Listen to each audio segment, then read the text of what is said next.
فراح المالك القديم للبيت، فضل قاعد فبصيص له كده، اللي هو يعني خلاص انا استلمت البيت بقى خلاص. لقيته يعني بيقول له ايه بقى، بيقول له انا من رأيي الأرضية ما تعملهاش مش عارف سيراميك، لا اعملها خشب. مش عارف بقول لك ايه، ما تبدأش بالصالة تبيضها، لا ابتدي بايه، ادهنها يعني بلون، ابتدي بالأوض. ايه رأيك هتجيب الخشب ايه، زان ولا؟ فبعد كده الراجل بصله، قال له هو انت مأجر لي البيت؟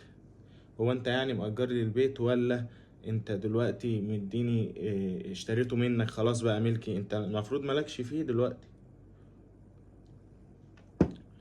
فابتدى ان هو يعني يفكر في الموضوع. فخلينا نعمم الموضوع ده على حاجة تانية يا شباب، وهو ان احنا كلنا، او مثلا هنقول في الاول صاحب البيت ده هو اللي اشتراه، فهو دلوقتي مفيش حد احسن منه هياخد باله من البيت ده، انا دفعت فيه دم قلبي عشان اشتريه. فما بالك بقى ان احنا كلنا ملك لربنا سبحانه وتعالى. ربنا هو اللي خلقنا، وربنا هو اللي قادر ان هو يغنينا ويفقرنا ويحزننا